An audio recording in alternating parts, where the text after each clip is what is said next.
Is it possible to have a perfect crime? Many criminals think through every detail, trying to break the law and remain unpunished. However, sometimes fate itself makes its own adjustments, even to the most ideal plans. In today's video, it turned out to be an almost perfect crime, if not for one small detail that helped solve the case. In 2018, in the small town of Sodus, New York, USA, with a population of only 8,000 people, a young couple settled on Carlton Street. They were Jonah Niles and his beloved Amber Ushburn. Josh Niles grew up in Newark, Earl of Stoughton, in a large family with 5 children. They were friends with each other, so he also dreamed of having several children. At the time of the events described, the guy was 28 years old, and Amber was 4 years younger. They dated for several years before getting together. At that time, they were not officially married. Josh Niles had 2 children from a previous early marriage who lived with the couple. In addition, the couple raised another child together, whom they named Joshua Jr. Amber got along well with her boyfriend's children and treated them like family. Life went on as usual. The guy saved up some money and was going to start a small business in the near future caring for lawns and home territories. His beloved was busy with the household, children, and was also going to get a job and was looking for work. The couple was moving towards getting married and living a happy family life. But this story will not have a happy ending. On October 22, 2018, Josh Niles left his house around 2 p.m. He was getting ready for work. The man started the car and drove out onto the driveway, after which he noticed that there was a man on the bench near his house. There was a feeling that he was waiting for him, so Josh went out to the stranger. According to neighbors who happened to notice, the men talked for a while and both looked upset, after which shots were fired. The stranger shot Josh. Amber was also in the driveway in her car. She was returning home and backing into the house. At the same moment after killing Josh, the attacker abandoned her boyfriend, who was bleeding, ran up to the car and shouted the girl's name. He shot into the windshield of her car with the first hit, shooting through the head. Everything happened so fast that Amber, who saw the attack on her fiancé, simply did not have time to leave, although she tried to hide. A neighbor who witnessed this crime quickly ran home. She heard other shots after that, not understanding where they were shooting. She closed the door and prayed for it to end soon. And then everything went quiet. As it turned out later, the attacker shot Josh several more times before running away. The neighbor immediately called 911 and reported a shooting in the area. The patrol arrived almost immediately. A few minutes later, they found Josh's body next to his car. He had multiple gunshot wounds to the chest. A little further down the street, Amber's car was found. It had been rolling in reverse until it stopped. Its owner was also dead, and in the back seat was her 4-year-old son, Joshua Jr., who was eating nuggets from McDonald's. The child was autistic. He did not understand what had happened, but was very scared by the sounds of gunfire. However, the main thing is that he was alive. Surprisingly, there were no other children in the car or in the house. Where could they have gone? It was later discovered that the children were at school and were fine. During the examination of the crime scene, they found about spent shell casings, and Josh was shot 12 times, and Amber was fatally wounded once in the head. It was obvious that all the attacker's anger was directed at the man, and Amber may have been an accidental witness to the attack, so she was also disposed of. Most of the witnesses did not even realize that it was a shooting. They thought that someone was setting off fireworks. However, the testimony of some witnesses was very useful. Eyewitnesses described the attacker. It was a man dressed in black clothes and a green hat. Unfortunately, his face could not be seen from a distance. In addition, it was covered. After the attack, the criminal escaped, running through the backyards of neighboring houses. He did not have a car. Investigators immediately began questioning everyone who might have seen a similar man running through their courtyard, and also looked for CCTV footage in the area and began studying it. Given the lack of information about the criminal's intentions, it was decided to close the nearest school. The police brought in search dogs. They believed that the fugitive criminal could still be in the area. The search operation lasted for several hours, but they failed to find the attacker. The dogs led the police to a remote parking lot, where the trail ended. Presumably, the criminal got into the car and drove away. Therefore, the dog could not pick up the scent further. The only thing the detectives managed to find was a ski mask thrown into a trash can in the parking lot. Neighbors of the victims who were interviewed confirmed that they saw a man in a similar mask when he ran away. However, he was also wearing a hood, so they were also unable to make out any facial features. This man was seen walking around the area some time before the shooting. It seemed that he was cautiously tracking someone. All the locals were scared. This had never happened before in their quiet, peaceful town. They feared that the criminal, who was still at large, could pose a danger to other people. But the police were sure that this was a targeted attack and the criminal did not pose a threat to others. The police tried to calm the public and understood that in order to ensure safety in the city, the first priority was to find and arrest the attacker, so they made every effort to do so. Investigators established that this was not a random attack like a robbery.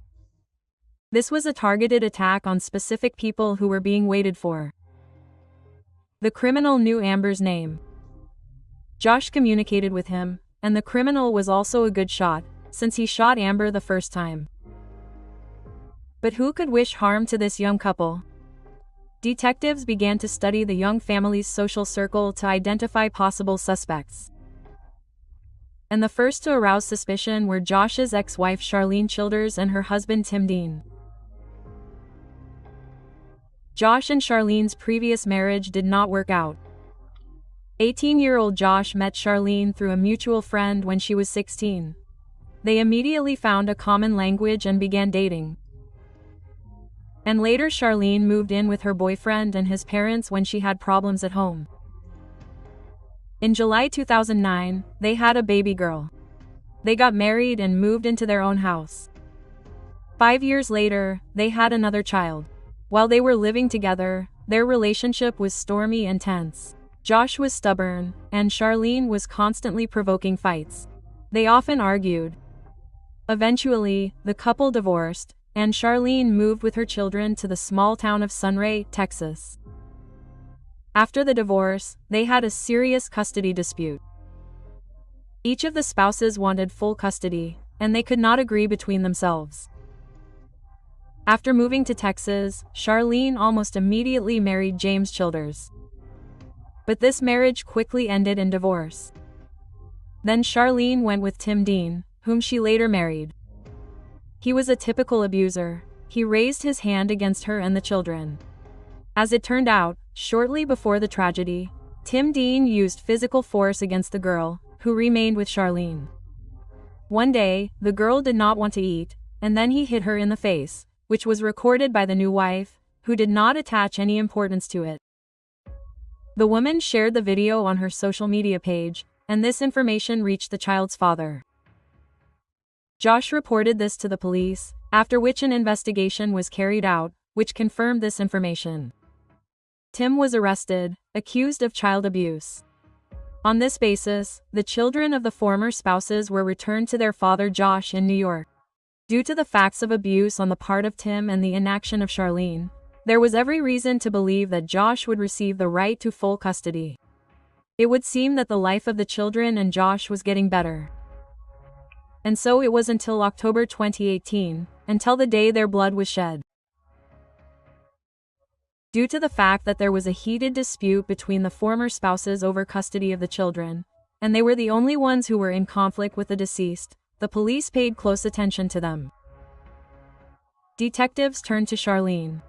At the time, she was in another state in Texas and theoretically could not have participated in the attack on the couple. The woman was aware of what happened, as she received notifications on social media. According to her, she opened the news, and they talked about the attack, the victims, and the search operation being carried out by the police.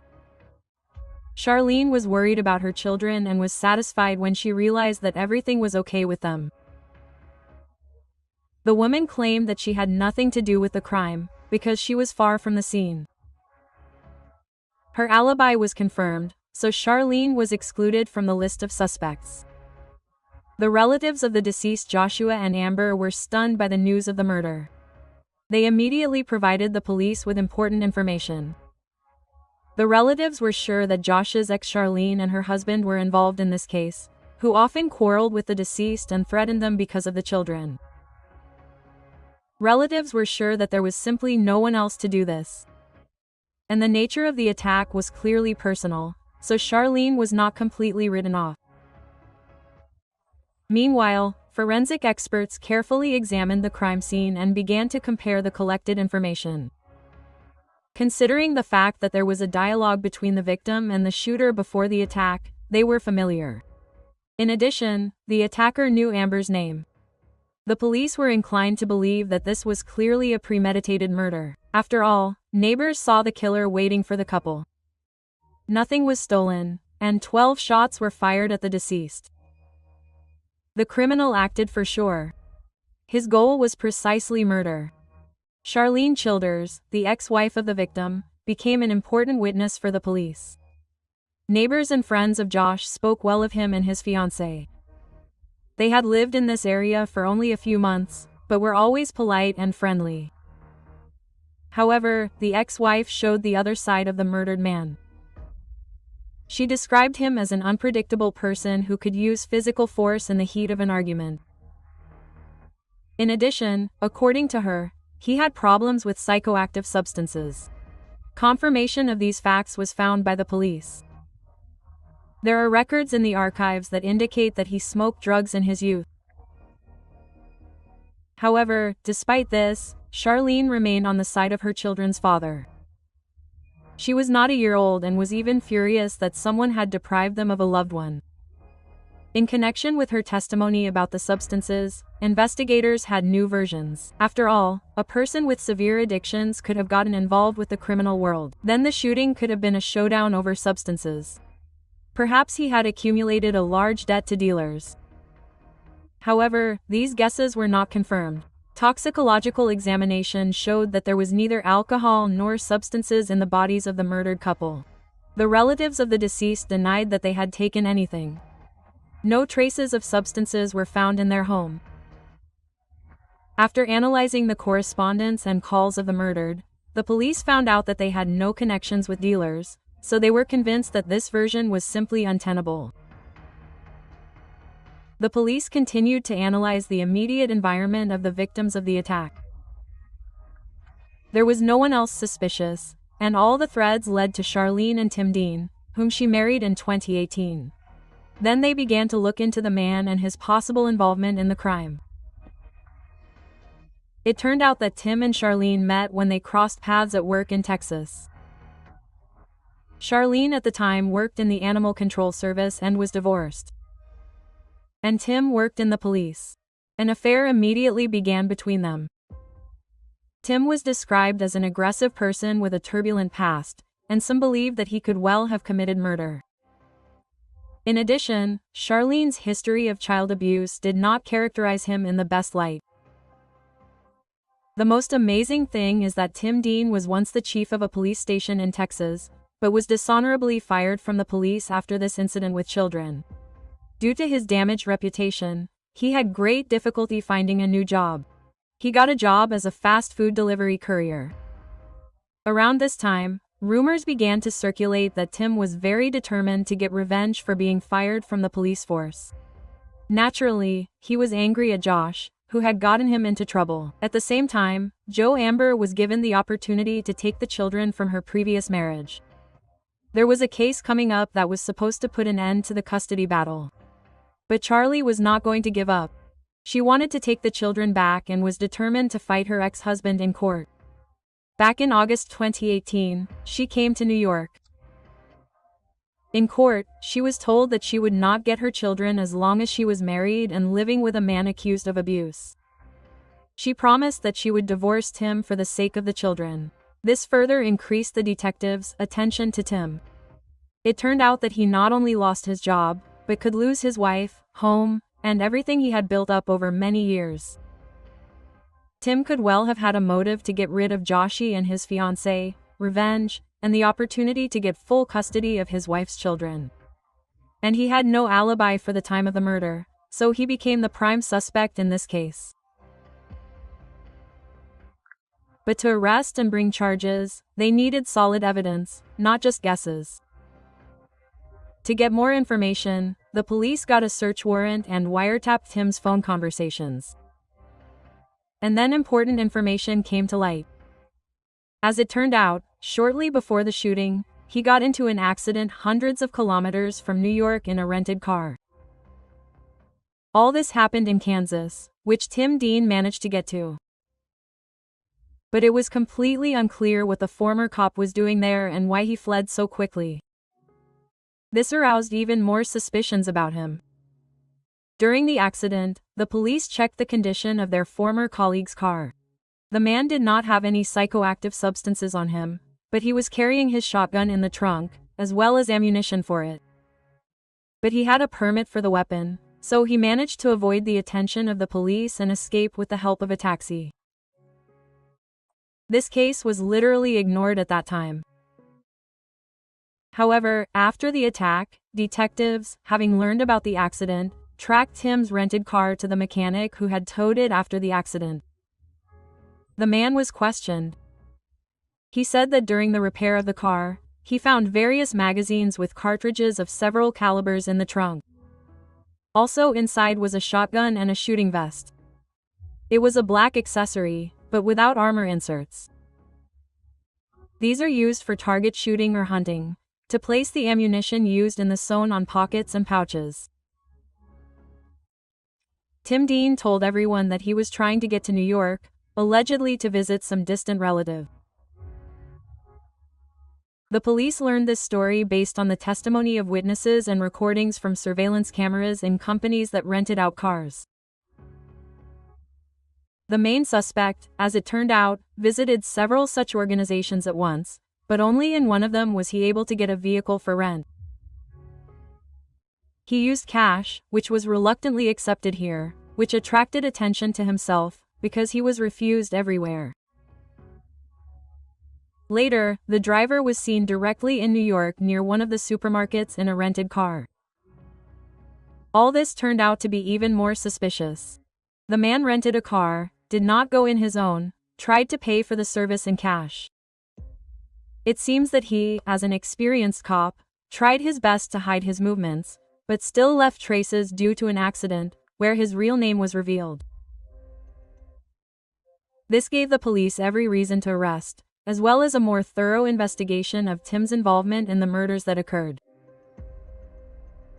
Tim Dean was detained and taken to the police station for a conversation. During interrogation, the suspect told an incredible story. According to him, Tim wanted to make a big trip, overcoming the difficulties that arose, in order to return his new wife, with whom he quarreled, and went to New York State to talk to her uncle. Tim hoped that this man would allow him to improve relations with his beloved. However, he did not confirm that he had ever met the victims of the crime. Despite a large number of coincidences, the police's fears were not confirmed. There was too little information, and Tim denied that he was connected with the crime, so law enforcement officers were forced to let Tim go, but investigators continued to study the information. It turned out that Tim Dean rented a car for the trip not in his own name, but in the name of his friend and former colleague at the police station in Texas, Braunboller. After that, it was decided to question this friend. During the interrogation, the man denied that he was aware of his friend's plans, but simply carried out his request as a friend. However, the detectives felt that this was not entirely true, and he was not entirely clean. Investigators told Braun that if he really knew something, but continued to conceal important information, if Tim's guilt was proven, he would become an accomplice and receive a decent sentence. In any case, the investigators were going to use a polygraph for the test. He failed the lie detector test. After this, Braun cracked and told the detectives how a double murder plot was being hatched in Timothy's house. The two experienced cops were able to think of every detail to cover their tracks and avoid responsibility for the murder. In the process, they decided how to provide Tim with a car, and they decided to rent it through a friend. Tim's name was not indicated on the documents, so the perpetrator hoped to remain undetected. This plan almost worked. The former cop intended to get to New York through several states without being noticed. However, an accident caused his failure. The next person involved in the plot was Charlene, the ex-wife of the shot man, for whom Tim Dean was supposed to have committed the crime. At the moment when the court took her children away from her, she became the mastermind of the crime. According to Braun's testimony, it was she who told Tim that Josh and Amber needed to be eliminated. Only then could their lives return to normal. In addition, the woman provided additional funds for the rental of a second car using her credit card, since Tim only had cash on him, which was not accepted in Kansas companies. After fleeing the scene of the accident, it was obvious that she was also involved in this crime. Just 2 weeks after the double murder, Braun, Charlene and Tim were arrested. Tim was charged with 6 counts, including first-degree murder, second-degree murder, conspiracy to commit murder and illegal possession of a weapon. Charlene was charged with involuntary manslaughter and illegal possession of a weapon, and Braun was an accessory. The woman also confessed to everything and cooperated with the police investigation in order to receive a more lenient sentence. She did not help much, since the investigators already had all the evidence to bring charges. In particular, Timothy's DNA was found on the ski mask found by dogs, which was confirmed by the appropriate examination. Nevertheless, the woman became an important witness. To be fair, her attempt to blacken the children's dead father, Josh, was unsuccessful. Despite his minor crimes in the past, no one else painted him in a negative light, except for his ex-wife, who was interested in this. The shooter, Tim Dean, maintained his innocence until the very end. However, it did not work. Tim was found guilty on all counts. He was sentenced to life in prison without the possibility of parole. During the trial and hearing, as well as when the sentence was handed down, the man was calm. He showed no regret or remorse, and refused to comment or communicate with the family of the victims. He remains in Clinton Correctional Facility in Dundee, New York. Braun Bowler received a 3-year sentence for his role as an accessory. He was released after serving 16 months. Charlene was also found guilty. However, for assisting the police, she received 28 years in prison, which is significantly less than the maximum possible term. Charlene will be able to be released in 2042. Today, she remains in the Belford Hills Correctional Facility for Women in New York. Josh and Charlene's sister received custody of their 2 children, and Amber's parents received custody of the deceased couple's common son. It turned out that the boy has autism, so the grandparents had to learn how to raise a special child. If you like my work, subscribe to the channel, support this video with a like, and let's discuss this story in the comments. I also suggest watching these videos. Thank you all and bye.